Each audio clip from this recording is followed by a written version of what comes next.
Traditional price action में आज तक जो भी हमने सीखा है, क्या वो सब बेकार है? अगर मार्केट स्ट्रक्चर की बात करोगे तो नहीं चल रहा। सपोर्ट एंड रेजिस्टेंस की बात करोगे तो वो भी नहीं चल रहा है। फेकआउट्स बहुत ज़्यादा हैं, ब्रेकआउट्स पे भरोसा नहीं है।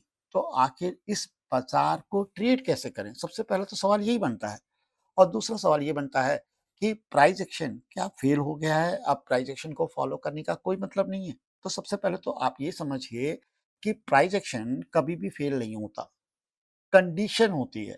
बाज़ार में इस समय क्या कंडीशन है, किस जगह पे ब्रेकआउट्स आ रहे हैं, किस जगह पे ब्रेकडाउन्स आ रहे हैं, कहाँ पर ब्रेकआउट्स को फ़ॉलो करना चाहिए, कहाँ पे ब्रेकडाउन्स को नहीं फ़ॉलो करना चाहिए, वो पैरामीटर्स क्या हैं, जहाँ से हम जेन्युइन ब्रेकआउट को आइडेंटिफ़ाई कर सकें और साथ में वो पैरामीटर क्या हैं, जहाँ पर हमें ब्रेकआउट पे भरोसा नहीं करना चाहिए। ये एक कंप्लीट ट्रेडिंग सिस्टम है। अगर आपको सिर्फ ब्रेकआउट ट्रेड करना आता है, यकीन जानो आप हमेशा ट्रैप होंगे क्योंकि 70% ऑफ टाइम ब्रेकआउट्स फेल होने के लिए ही बने हैं।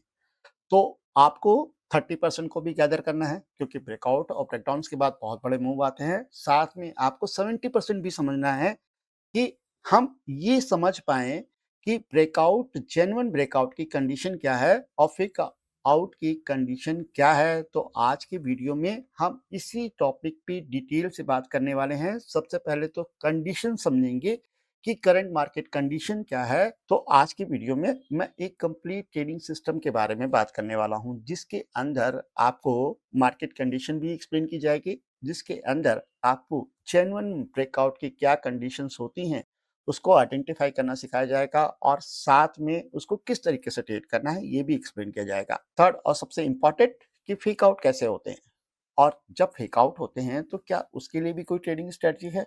यकीन जाने सबसे इंपॉर्टेंट पॉइंट यही है। फेक आउट के लिए बहुत बढ़िया ट्रेडिंग स्ट्रेटजी होती है जिसके अंदर रिस्क रिवार्ड बहुत ही अच्छे होते हैं। तो मेरी आपसे रिक्वेस्ट रहेगी वीडियो के एंड तक जरूर देखिएगा। बहुत ही इंपॉर्टेंट लेसन है खासकर बिगिनर्स के लिए। तो रिक्वेस्ट रहेगी कि अगर आप खड़े हैं तो बैठ जाइए और बैठे हैं तो लेट जाइए। आराम से पूरा वीडियो देखें, आपको एंड में हर एक चीज क्लियर हो जाएगी। स्क्रीन पे ध्यान दीजिएगा। निफ्टी 50 इंडेक्स का मैं 5 मिनट का चार्ट यूज कर रहा हूँ। ठीक है, मोस्टली हम लोग इंट्राडे हैं, हम 5 मिनट के चार्ट में ही ट्रेड करते हैं। कभी कभी तो हम 3 मिनट में भी ट्रेड करते हैं और कभी कभी जब कंडीशन ऐसी हो जाती है कि जहां से हमको अर्ली पोजीशन हो लेनी हो तो हम 1 मिनट को ट्रेड करते हैं और इन सारे टाइम फ्रेम में हम प्राइस एक्शन को ही फॉलो करते हैं। राइट। तो स्क्रीन पे ध्यान दीजिएगा। निफ्टी का 5 मिनट का चार्ट है और आपको यहाँ पर 5 मिनट के हिसाब से प्राइस में स्विंग हाई, स्विंग लोज, ब्रेकआउट, ब्रेकडाउन देखने को मिल रहे हैं। लेकिन ये पिक्चर कंप्लीट है? आप खुद से सवाल पूछिए। जी नहीं, ये पिक्चर कंप्लीट नहीं है। आप एक इंट्राडे ट्रेडर हैं। एग्जीक्यूशन के लिए आपको अर्ली ब्रेकआउट्स, ब्रेकडाउन को आइडेंटिफाई करना होता है, एक शॉर्ट टर्म मूव को ट्रेड करना होता है। इस वजह से आप ये 5 मिनट का टाइम फ्रेम लगाते हैं जिससे कि आपका छोटा सा ही सही इंट्राडे प्लान हो सके। एम आई राइट? लेकिन ये जो सोच है ना यही गलत है क्योंकि आप भले ही इंट्राडे हो लेकिन अगर आप सही जगह पर ब्रेकआउट्स और ब्रेकडाउन को आइडेंटिफाई नहीं करेंगे तो वो मोस्टली ट्रैप करेंगे। जी हाँ, आप बिल्कुल सही समझ रहे हैं। मैं यहाँ पे बात कर रहा हूँ मल्टी टाइम फ्रेम एनालिसिस की। एग्जांपल के तौर पर मान लीजिए कि एक दरवाजा खोलना है और आपको लग रहा है कि इस दरवाजे के बाहर आपको बहुत अच्छा स्पेस मिलेगा, लेकिन जैसे ही आप दरवाजा खोलते हो पता चलता है कि 1 मीटर का ही स्पेस है। डिसअपॉइंट होगा ना, निराशा होगी ना। वही खेल है। आप आवरली रेजिस्टेंस है, ठीक है, आवरली रेजिस्टेंस के नीचे ट्रेड कर रहे हैं। आप इंटरडे ट्रेडर हैं, आप 5 मिनट के चार्ट पे बैठे हैं और सोच रहे हैं कि ब्रेकआउट हो जाएगा और ब्रेकआउट हुआ भी। लेकिन आप ये भूल गए कि उससे 20 पॉइंट ऊपर ही आवरली सप्लाई जोन खड़ा है। आप भूल गए कि उससे 20 पॉइंट ऊपर ही डेली रेजिस्टेंस है। आप सोच के देखिए क्यों नहीं वो फेक आउट होगा। लेकिन आप चूंकि इंटरडे विजन लेके आए हैं, आप 5 मिनट में ही देख रहे हैं तो आपको वो चीज दिखाई ही नहीं दे रही है। तो हमेशा स्पेस होना चाहिए। ये सबसे इम्पोर्टेंट चैप्टर है मल्टी टाइम फ्रेम एनालिसिस। अगर आपके पास नहीं है तो आप इस तरीके से हैं जैसे कि मैं चश्मे के बगैर, मुझको चीजें धुंधली दिखेंगी, स्पष्ट नहीं रहेंगे और जब हाफ इंफॉर्मेशन होगी तो आपके डिसीजंस गलत होंगे। फेकआउट्स और फेक डाउन दोनों ही आपको परेशान करेंगे। सबसे पहले तो आपको यही ध्यान रखना है कि आप आवरली टाइम फ्रेम में कहाँ पे ट्रेड कर रहे हैं। आप मान लीजिए कि आप आवरली चार्ट लगाकर ट्रेड प्लान करना चाहते हैं, तो इसका जो ऊपर का वर्ज़न हो जाएगा, यानी इससे 1 स्टेप ऊपर वो डेली हो जाएगा। डेली चार्ट में आप ट्रेड लेना चाहते हैं, तो आपको वीकली व्यू देखना पड़ेगा। अगर वीकली चार्ट में ट्रेड लेना चाहते हैं, तो आपको मंथली व्यू रखना पड़ेगा।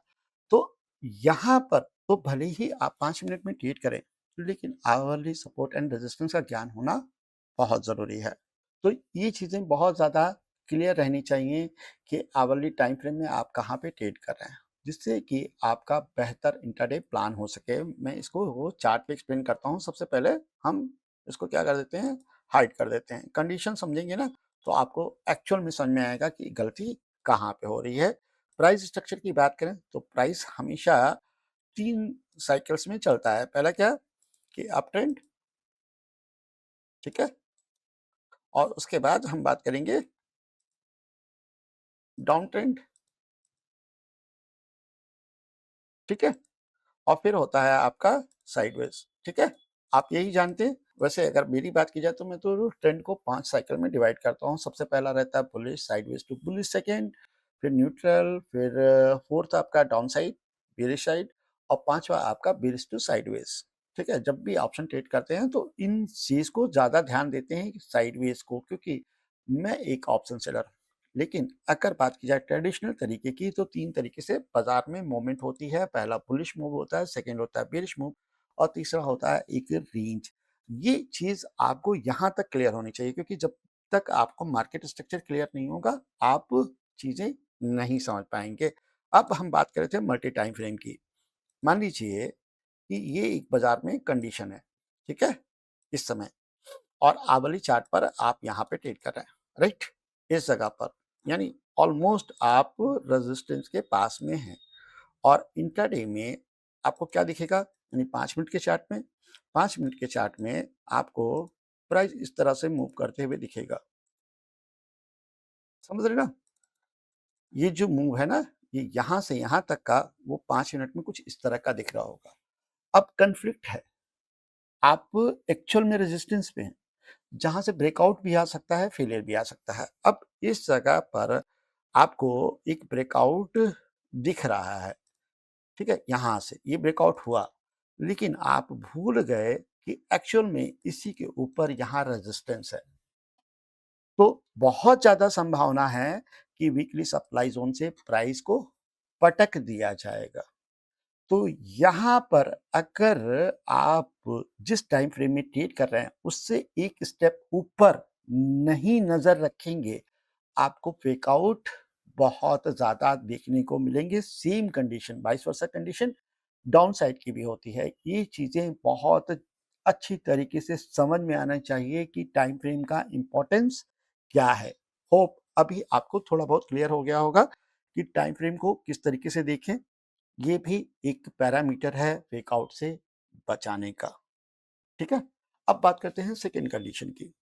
अब हमारी फर्स्ट कंडीशन फुलफिल हो गई है कि भाई मेरे पास स्पेस है, यहाँ पर इस जगह पर आपका 1 मिनट, इस जगह पे रेजिस्टेंस है, तो मेरे पास इनफ ज़ोन है, लेकिन उसके बावजूद तो फेक आउट हो जाते हैं।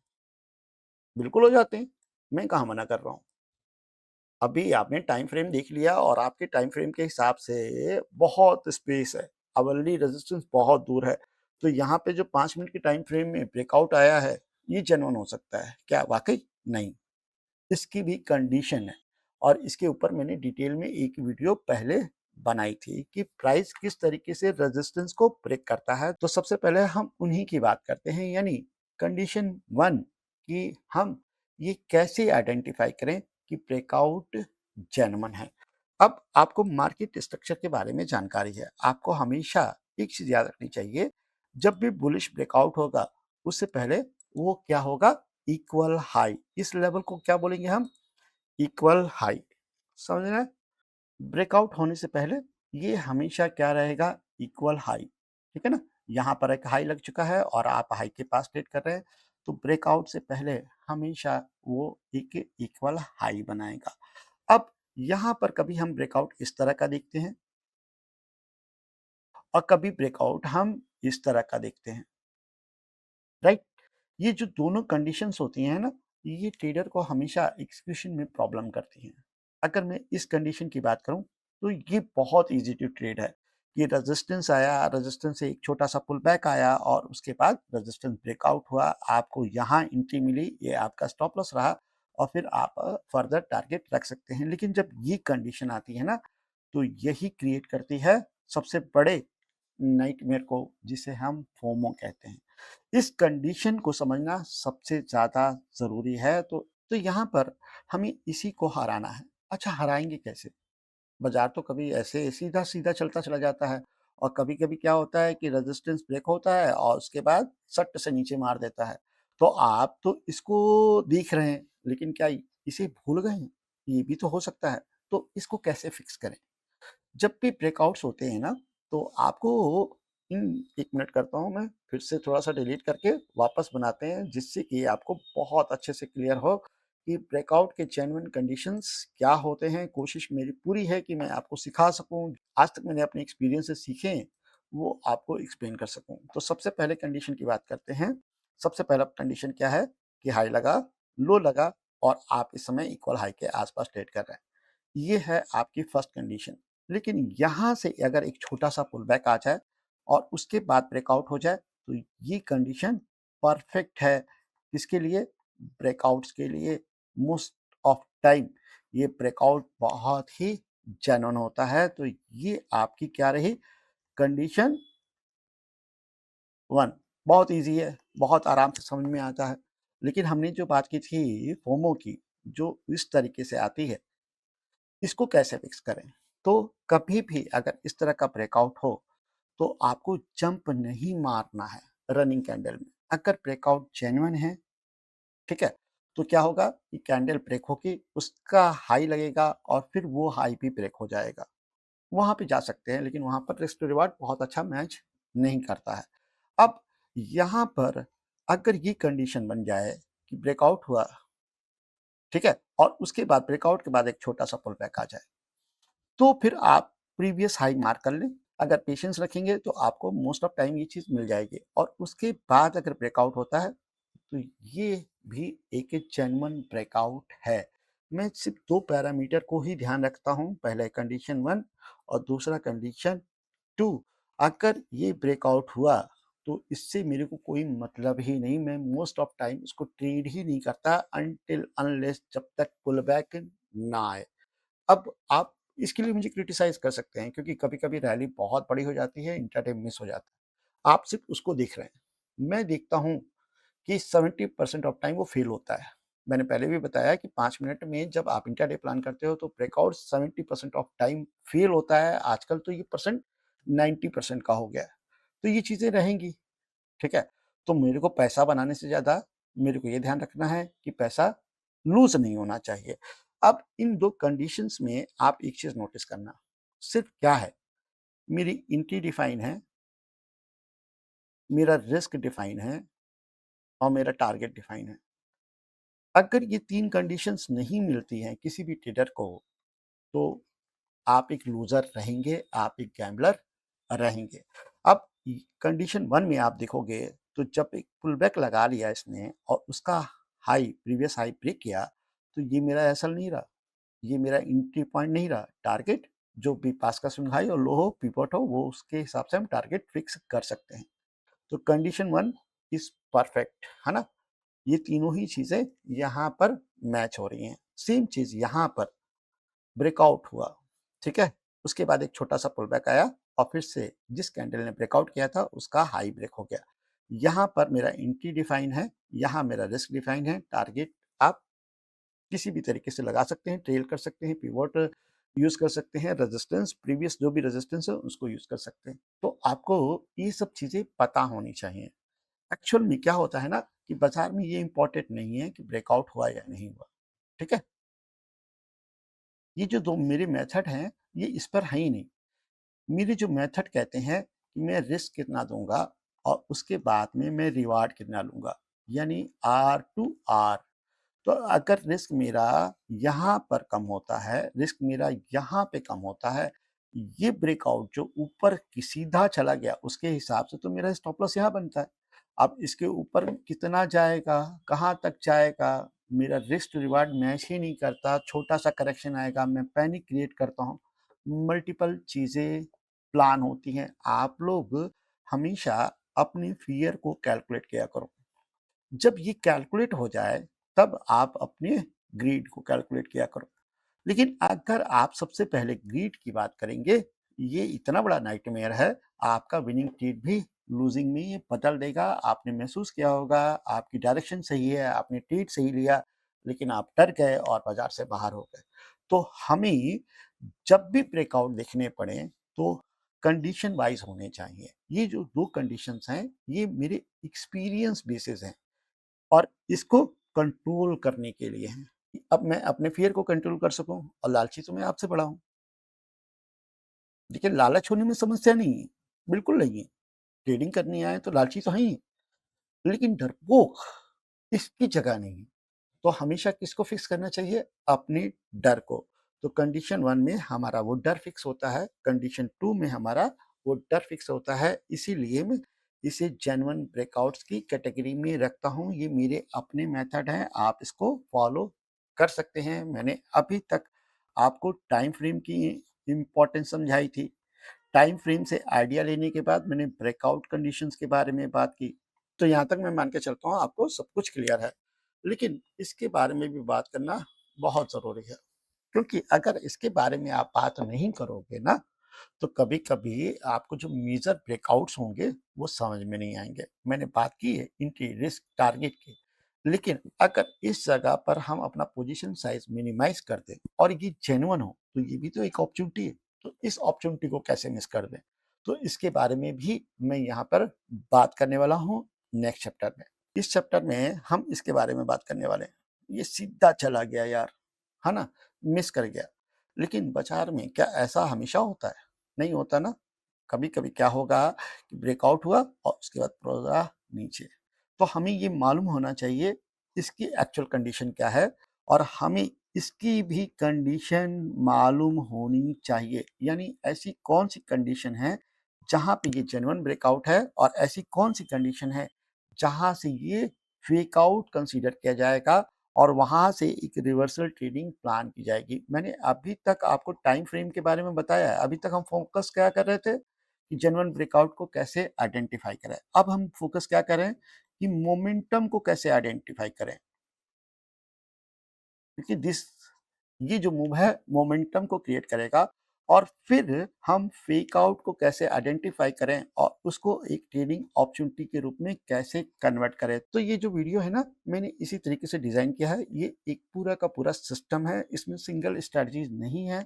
इसमें एक क्लब बनाया है मैंने कि जो ये एक्सप्लेन करता है कि फेक आउट क्या है, आइडेंटिफाई करो, उसे ट्रेडिंग अपॉर्चुनिटी में कन्वर्ट करो। ब्रेकआउट्स क्या है, उसे आइडेंटिफाई करो, उसे ट्रेडिंग अपॉर्चुनिटी में कन्वर्ट करो। रिस्क रिवार्ड कहाँ ज़्यादा है, कहाँ पे रिस्क टू रिवार्ड कम है, पूरा कंप्लीट सिस्टम है। और इसी वजह से मैं फिर से रिपीट करता हूँ, वीडियो के एंड तक नहीं देखा तो कुछ भी समझ में नहीं आएगा। अब हम इसके बारे में बात कर रहे हैं, ठीक है? और इसके लिए एक कंडीशन है, मालूम है? कि जब भी इस तरह का मूव आएगा, जैसे कि यहाँ पर आया, ठीक है? जब भी इस तरह का मूव आएगा, तो वो बनाया जाएगा किसके द्वारा? शार्क के द्वारा। अब शार्क की 2 हरकतें होती हैं, या तो छोटी मछली को खाना है या समुंदर में राज करना है। अब सोच के देखिए, छोटी मछली को खाने के लिए क्या करेगा? इस जगह पे वो लिक्विडिटी क्रिएट कर सकता है, पहली चीज़। और समुंदर में राज करने के लिए क्या करेगा वो? उसको हर एक लेवल को ब्रेक करते हुए सीधा ऊपर ही ऊपर चलता चला जाएगा। तो ये सबसे इंटरेस्टिंग पॉइंट होता है। कोई भी सपोर्ट और कोई रेजिस्टेंस आपको गारंटी देता है किसकी? मोमेंटम की। आपको ट्रेड की। बीच में शायद आप कंफ्यूज हो सकते हैं, लेकिन किसी मेजर सपोर्ट एंड रेजिस्टेंस पर दोनों ही सेटअप बनेंगे। या तो वो ब्रेकआउट होकर सीधा भाग जाएगा, या वो ब्रेकआउट से फेल होकर सीधा नीचे गिर जाएगा। तो दोनों ट्रेडिंग अपॉर्चुनिटी है, और इसी ट्रेडिंग अपॉर्चुनिटी के बारे में हम बात करने वाले हैं। तो सबसे पहले हम बात करेंगे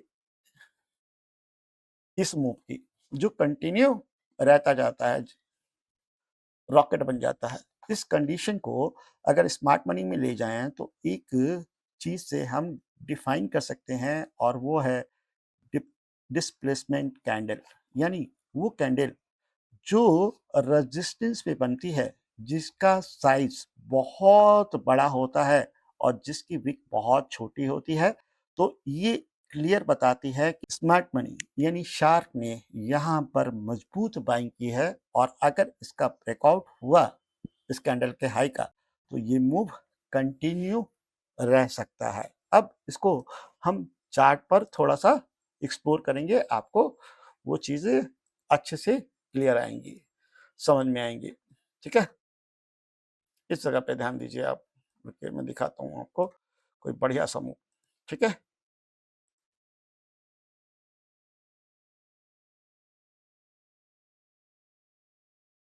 ये क्या था? पहले रेजिस्टेंस, उसके बाद क्या बना? यहाँ सपोर्ट, फिर सपोर्ट, और उसके बाद इसने इस बड़ी कैंडल के साथ में ब्रेक डाउन किया। जब भी इसका लो टूटा, बाजार में किस तरह का मूव आया आप देख ही सकते हो। कंटिन्यू बाजार नीचे गया। ये एक तरीके का डिस्प्लेसमेंट कैंडल है। और दिखाता हूँ मैं आपको, और अच्छे से आपको आइडिया होगा कि डिस्प्लेसमेंट कैंडल कैसे एक्चुअल में काम करते हैं। ठीक है, क्योंकि 5 मिनट के चार्ट में आवली में चल रहा गया था मैं। अब यहाँ पे देखो। ठीक है, 1 मिनट, इस जगह पे ध्यान दीजिएगा। उसके बाद यहाँ पे देखिए 24,560 के आसपास था और लो मार दिया 100 पॉइंट्स। और कितना स्मूथ ट्रेड है। तो डिस्प्लेसमेंट कैंडल का पावर रहता है। मैं ये कभी नहीं कहा, मैंने प्रीवियस क्लास में आपको इसके बारे में एक्सप्लेन किया है।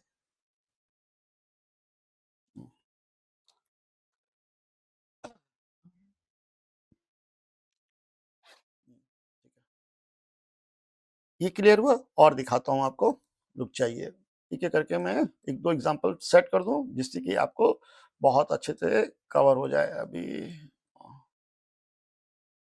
ठीक है, रुक चाहिए।